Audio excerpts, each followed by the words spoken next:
Sorry for that interruption earlier. I was the voice of chaos looming. Wow, there's a lot of you. Cool. Hi, everyone. This is really exciting. I would like to start by thanking Creative Mornings just for doing this whole thing. I think this is a really, really special initiative, a really special program. There's a lot of creative people in Richmond, but I could tell you from my days as a musician and trying to get a read as far as this as a touring market, it kind of has a reputation as a place where people don't come out a lot and people kind of stay in, or at least it had. So the impression I was given of Richmond from afar was that a lot of creativity, people don't come out. And then I moved to Richmond, and I don't go out anymore. So it's great that we have something like this to force us out of our homes and our comfort zones. So we'll get to that. Chaos is the topic of the day. And to just come and be with each other. So super honored to be here. So thank you to the Creative Mornings team. Thank you to Capital One for hosting. My name is Matt Brehony. I'm going to be talking about chaos. First, if you will indulge me, real quick, I know there's one person, at least one person that will be watching the replay of this, and that is my dad, who is currently volunteering with the Red Cross, bringing relief, disaster relief to people that have been victimized by Florence. So, yes, if you could. For my dad, and for everyone who right now is going to the front lines of chaos and helping people in need. Let's one more time.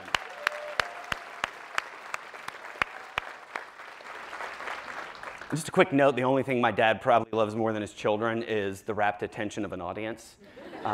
So that may have just given him a heart attack. So he's with the right people.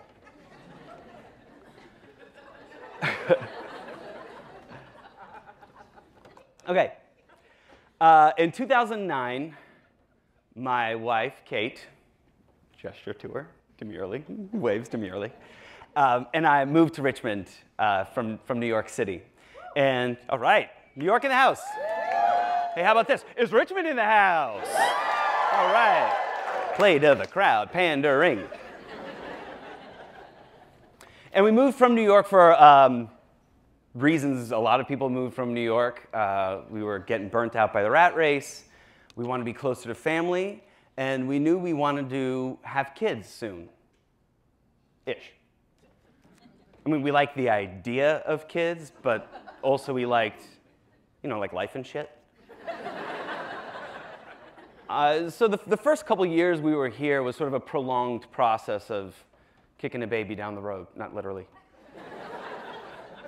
Until one day, Kate was having a routine visit when her OB referred to her as being of advanced maternal age, which my wife did not take as a compliment. And just like that, our reproductive efforts were kicked into high gear. So after a few successful months of trying, nothing sticking, spare you the details. This is why they didn't want me to have slides. I had my situation examined, and what we saw under the microscope was a ragtag reproductive horde as vast and deformed as an army of orcs, but with half the discipline. So we enlisted the help of science. We tried 3 rounds of IUI and nothing, so we had one last Hail Mary pass at IVF, which stands for in vitro fertilization. That's right. Thank you. And for those who are unfamiliar with the experience, I'll kind of walk you through it. We pump her full of drugs, take out her stuff. I put my stuff in her stuff. We put our stuff back in her. This is the abridged version. And then you wait, and you hope it takes. And about 2 weeks go by, and she is showing no signs of being pregnant, and our hopes are low, and we think it's a loss, and we have to move on. But then out of the blue, we get a call, blood test came back, she's pregnant, and we're elated. A year ago, we didn't want a baby disrupting our brunch plans, But now this is the answer to all our prayers. People are dumb. So we get into our first ultrasound, and our fertility doctor is this very kind and quiet man who, when he isn't elbows deep in my wife, more or less keeps to himself.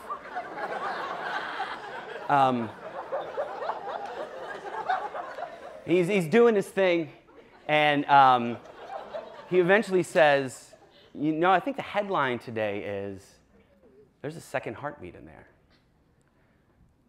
Spoiler alert, you guys know where this is going, but whatever. Just suspend your disbelief for a second. So I should give you a little context. So when we did IVF, we only had 2 viable eggs to work with. And in the game of IVF, that is a pretty weak hand.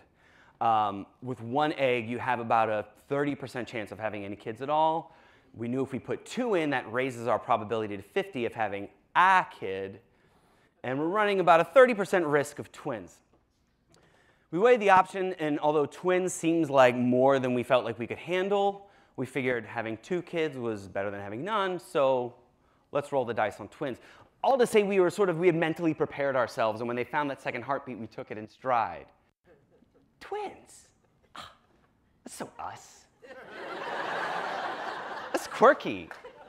We're gonna be like Tegan and Sarah. We call our parents twins. Oh, that's so you. I know. That's quirky. I know, like Tegan and Sarah, right? What? Never mind. As we're leaving, I remember shaking the doctor's hand with like 2-fisted handshake. Like, thank you, doctor. You're a miracle worker. Thank you for my family. Oh, my family. Thank you so much.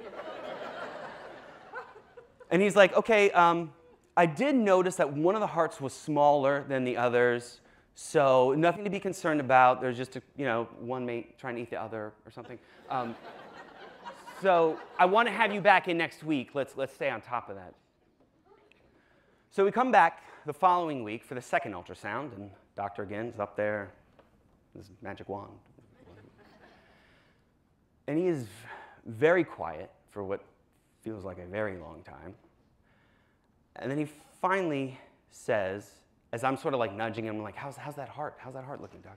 Oh, it's heart's fine. I think the headline today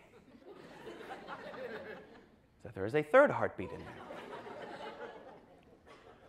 For approximately 1 second, my wife and I look at each other and feign anything but sheer horror.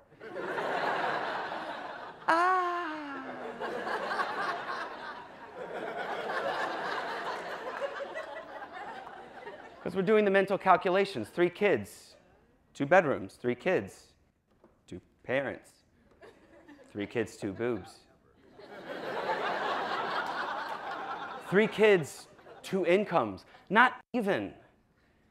She was a 4th of a struggling startup. I was a bartender and part-time actor in Richmond. What? What am I going to do with triplets?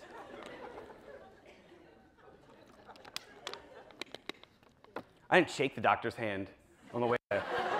I just gave him a look like, you sick son of a bitch.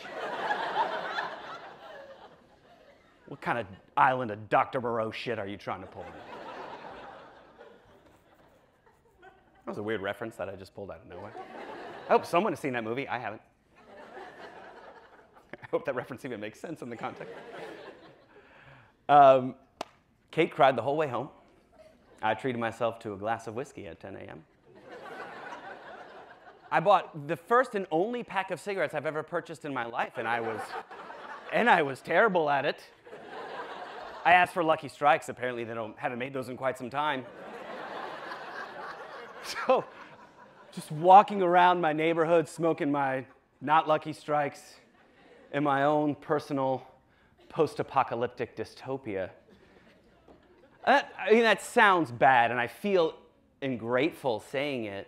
But, we had plans for our lives. She was working at a startup. She wanted to be able to take risks.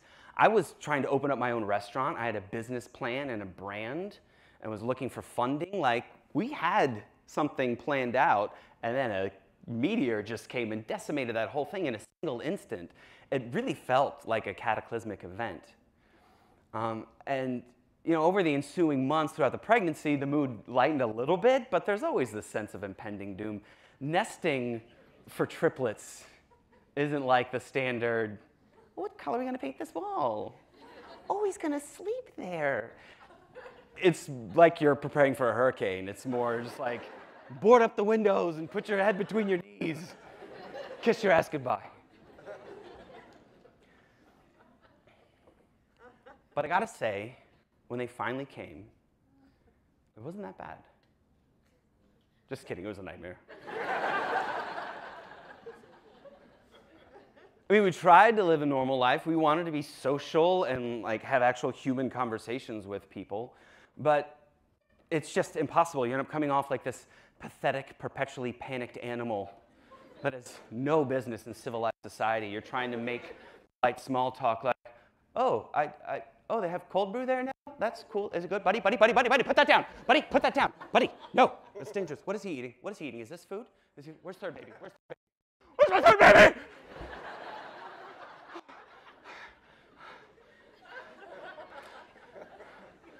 So the cold brew is good? I swear, no joke, one barbecue we went to, we weren't there for 30 minutes, and just one of my kids in that 30 minutes fell down, scraped both knees, took a big swig of white sangria, and licked a dog turd off a brick. This was our life.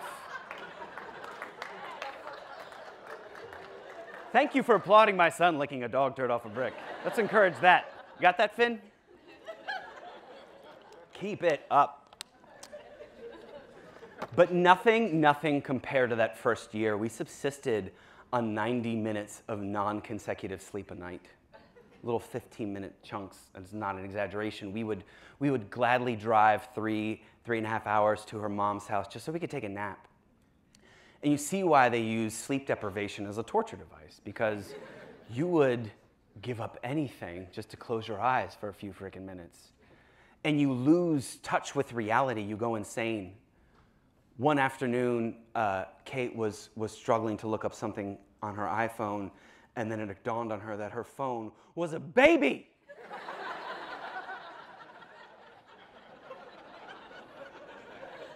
I have a memory of sitting down at our dining room table with my morning coffee at 4 p.m.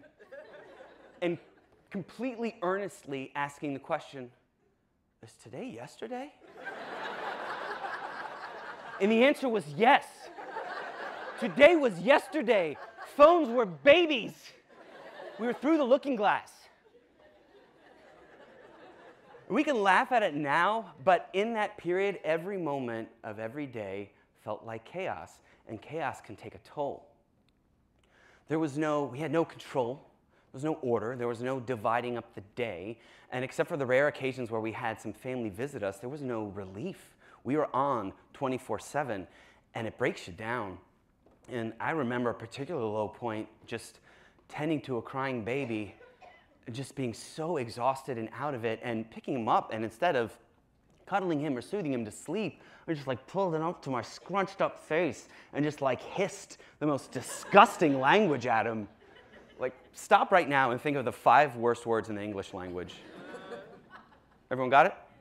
Okay, 4 of them were in there, I promise you. Can't guarantee what order. And then I put him back in his crib, and I walked back to my bed, and I sat on the edge of the bed, and I just wept. And you weep not just because you hissed all this vitriol at this defenseless little infant of whom your job is to nurture and protect, but you weep because you don't recognize yourself anymore. Because chaos has consumed you. You are no longer a victim of chaos, you're an instrument of it. So what is chaos? Now, I made a pact with myself that I wouldn't resort to the hackneyed, Webster's dictionary defines chaos as, you guys deserve better than that. Oxford Dictionary defines chaos as complete disorder and confusion, and that feels like a pretty accurate representation of our common understanding of chaos. It certainly sounds like an accurate representation of the stories I've been sharing with you.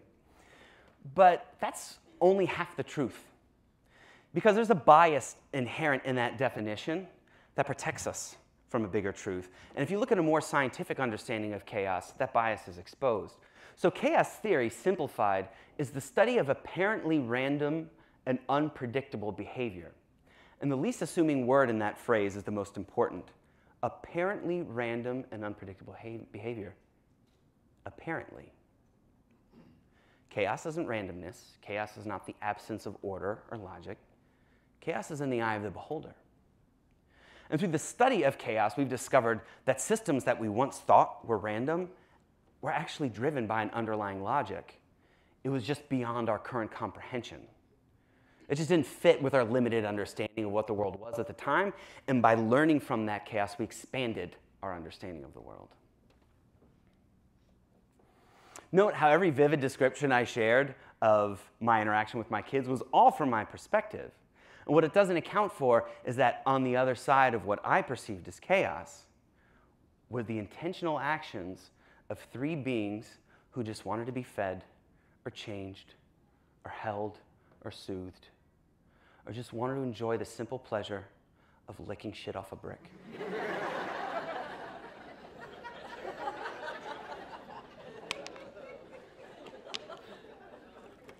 To loosen our grip on this neat and narrow idea of how things should be, to greet the chaos in front of us with curiosity and empathy, to step outside of ourselves and understand what's behind that chaos, that is our charge as a parent. And in a way, this is our business as a species. Through science, we decode the chaos of the universe. Through art and music, we give form to the formless. We bring structure to emotions and sensations that are otherwise inexpressible. Through anthropology, we find common threads with disparate cultures. This is what we do.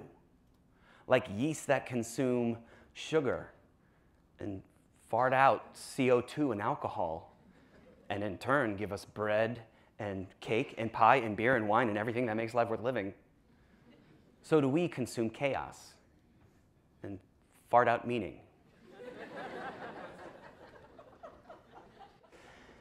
Chaos is the combustible substance that fuels our evolution. And it also fuels our creativity. To make the album Bitches Brew, Miles Davis surrounded himself with very proficient musicians, but put them all on instruments that they were pretty uncomfortable with.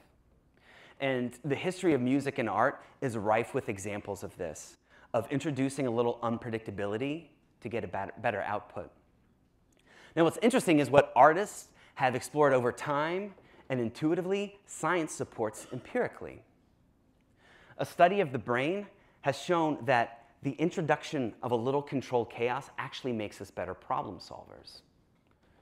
When we introduce a splash of unpredictability, what happens is we become less likely to settle for the easiest and most obvious and what is often a substandard solution, and it forces us to think of bigger and broader ideas. This is how the brain works. So as you leave here, I encourage you to invite a little controlled chaos into your work. You don't necessarily have to have triplets.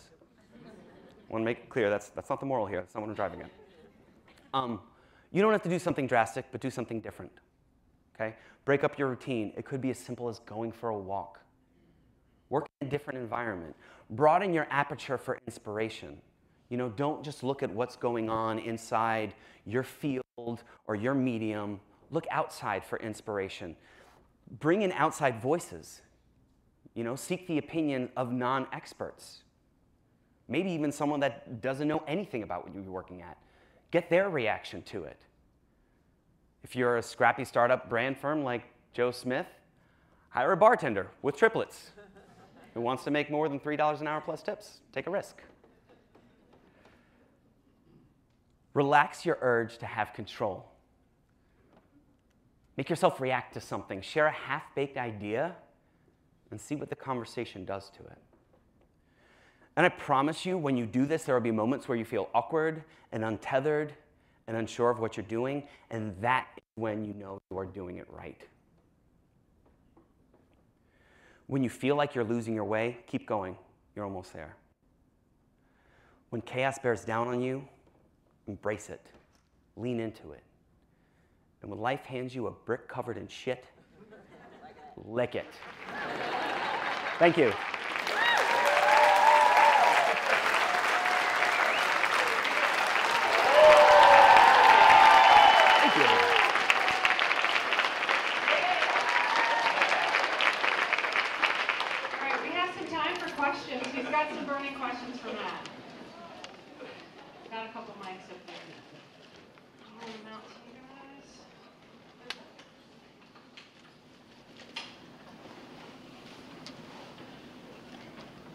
Did you say your wife was here? She is. Can we applaud her? Stand up. Stand up.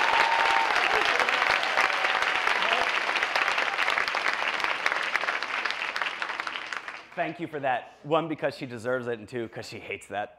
She hates attention. Anyone else? Got mics.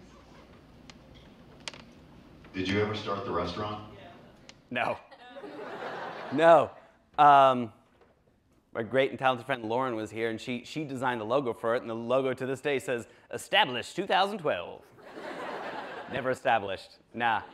But, I mean, I think my personal story kind of speaks to how even uncontrolled chaos can be kind of a transformative thing, because it opened me up to, I mean, I'm in a line of work now that I didn't know exists, that I love. I wouldn't be here, you know, if I wasn't sort of ping-ponged about throughout life. So the restaurant didn't happen.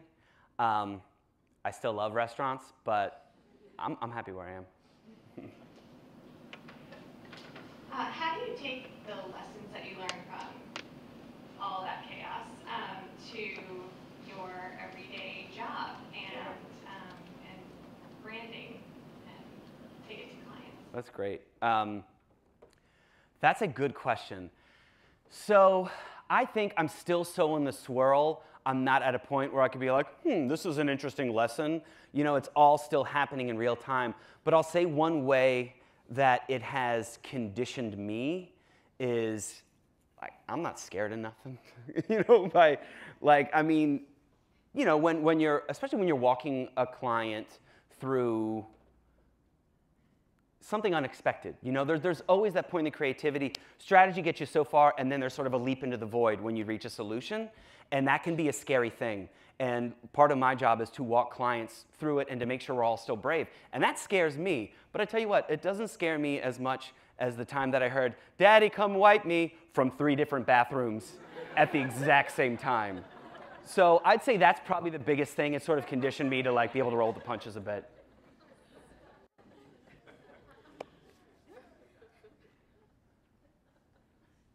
Any other questions? Talked about wiping butts and everyone claims it. I know that you're still in the swirl of it and that there's tons of chaos right now, but how do you imagine as your kids grow older, like keeping that sort of like controlled chaos in their lives?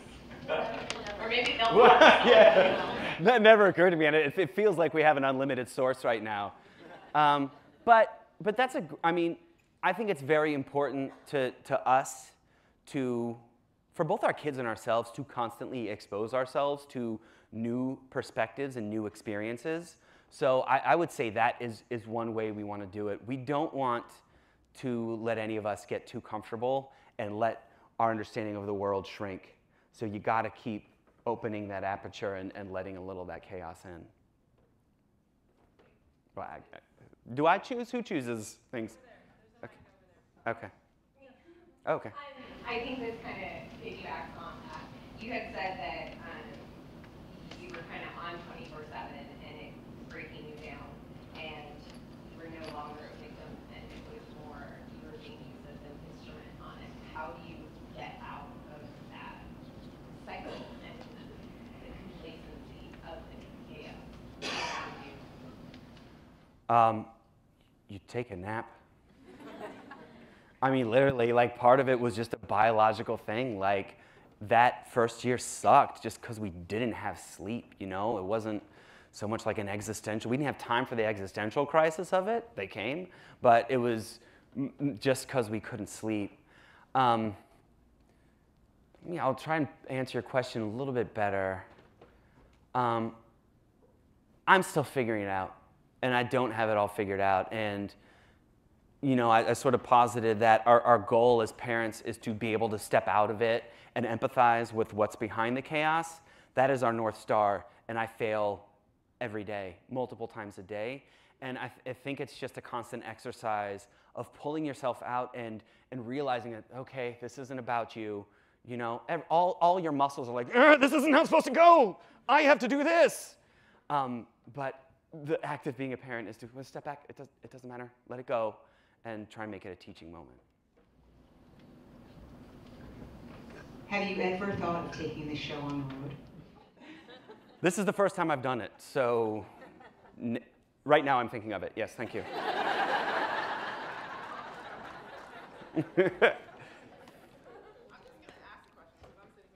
Yeah. So, what if the chaos from a client is coming from them and not necessarily you? What's an effective tool on how to work through that? That's awesome. Wow. And that's going to depend on the particulars, right? So, oh, yeah, sorry. So to repeat the question, what if the chaos is coming from the client, right? How do you navigate that?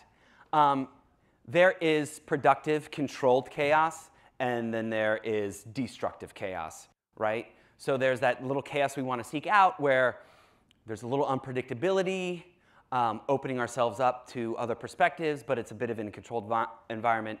But sometimes people can exert true randomness and destructiveness. I've always found it helps to keep the eyes on the work, to keep the eyes on the big picture. So that starts with like making them together, building the strategy, committing to a strategy. Here's what we want to accomplish, right? And all the way throughout the whole process. And what do you do? Okay. All right. Stupid me to ask a question like that. But okay, yeah, so whatever you do, this kind of applies broadly. Walk them through the whole process so you're building a case. Because people in work like this, people get really personal. And the more you can make it less about you and them and more about the work and what we're working towards, the better off you're going to be. So, about your munchkins.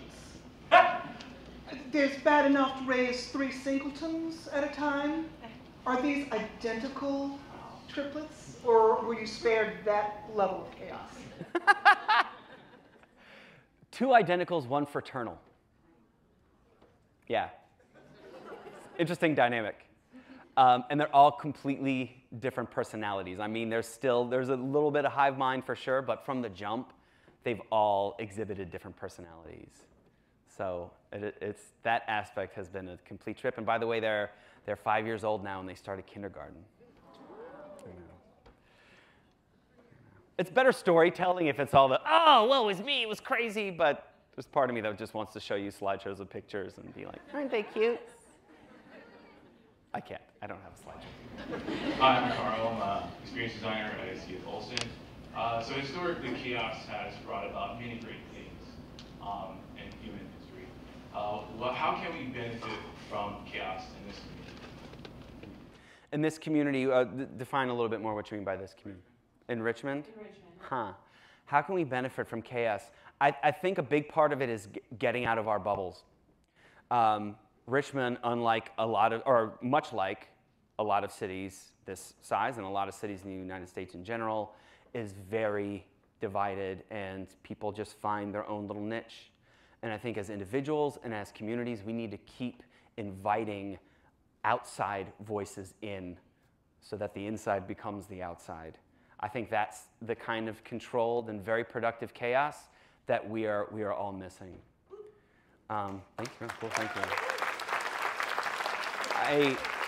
So I'll give you a particular example. Like I started volunteering with an organization. I spent a long time. I like hem and haw over decisions. I spent a long time trying to find an organization that I wanted to volunteer for. But one of the factors I had was I wanted to be around people that were unlike me, that had different experiences like me, and I had to sort of absorb some other different energy and a different perspective. So I think there are very intentional ways we can do it as people. Cool. Thank you guys.